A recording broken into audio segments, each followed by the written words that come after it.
एक सुनसान सड़क की खौफनाक रात गहरी रात थी। चांद बादलों के पीछे छिपा हुआ था और सड़क पूरी तरह सुनसान पड़ी थी। अंकिता अपनी कार से दिल्ली लौट रही थी। वह एक कॉर्पोरेट मीटिंग से देर रात घर जा रही थी। उसके फोन की बैटरी खत्म हो चुकी थी और रेडियो से केवल स्टैटिक की आवाज आ रही थी। जंगल के किनारे वाली यह सड़क दिन में तो खूबसूरत लगती थी, लेकिन रात में यह किसी भूतिया जगह जैसी दिखती थी। दूर दूर तक न कोई वाहन था और न ही कोई रोशनी। अचानक अंकिता की कार के इंजन से अजीब सी आवाज आने लगी। उसने कार को सड़क के किनारे रोका और बोनट खोलकर देखने लगी। क्या आज ही ये सब होना था? वह खुद से बड़बड़ाई।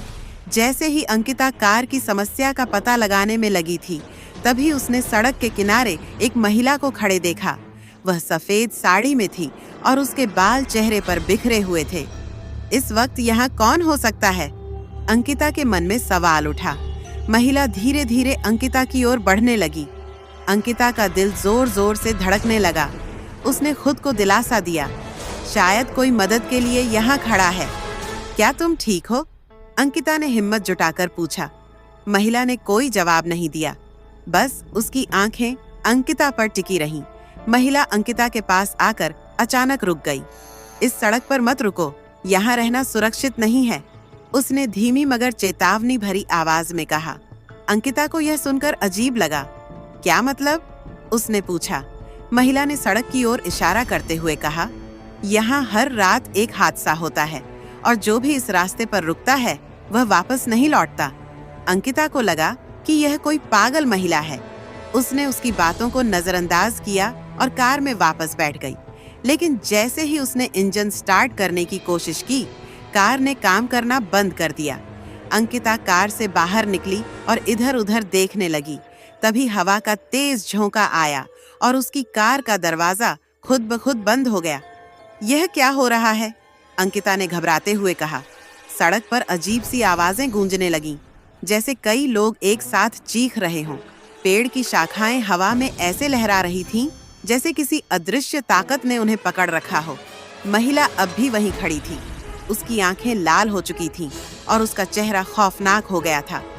तुम यहाँ से नहीं बच सकती, उसने जोर से कहा और हंसने लगी। अंकिता ने डर के बावजूद भागने की ठानी। वह दौड़ती हुई सड़क के दूसरी ओर जंगल की ओर बढ़ गई। उसकी सांसें तेज हो रही थीं और हर कदम पर उसे लग रहा था कि कोई उसका पीछा कर रहा है। जंगल में उसे एक पुराना मंदिर दिखाई दिया। मंदिर के पास जलती हुई मशालें थीं।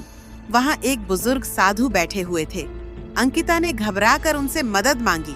साधु ने आंखें खोली और कहा, तुमने उस महिला को देखा ना? हाँ, लेकिन वह कौन है? अंकिता ने हांफते हुए पूछा। साधु ने बताया, वह एक आत्मा है जो इस सड़क पर हर रात भटकती है। वर्षों पहले उसका यहाँ एक्सीडेंट हुआ था और किसी ने उसकी मदद नहीं की। तभी से वह हर उस इंसान को अपना शिकार बनाती है जो इस सड़क पर रुकता है। साधु ने अंकिता को एक मंत्र दिया और कहा कि उसे सड़क के किनारे जाकर उस आत्मा का सामना करना होगा। अंकिता ने हिम्मत जुटाई और वापस उसी स्थान पर गई जहां महिला खड़ी थी। महिला ने फिर से उसकी ओर बढ़ना शुरू किया, लेकिन इस बार अंकिता ने बिना घबराए मंत्र का उच्चारण किया। अचानक तेज रोशनी हुई और महिला की आत्मा जोर से चीखती हुई गायब हो गई। अंकिता की कार अब चालू हो चुकी थी। वह बिना समय गंवाए वहां से निकल गई। सुबह होते ही उसने यह खबर पुलिस को दी। उस घटना के बाद उस सड़क पर कोई हादसा नहीं हुआ। लोग कहते हैं कि अंकिता की हिम्मत ने उस आत्मा को मुक्ति दिला दी। यह कहानी हमें यह सिखाती है कि डर चाहे कितना भी बड़ा क्यों ना हो, उसका सामना करने से ही मुक्ति मिलती है।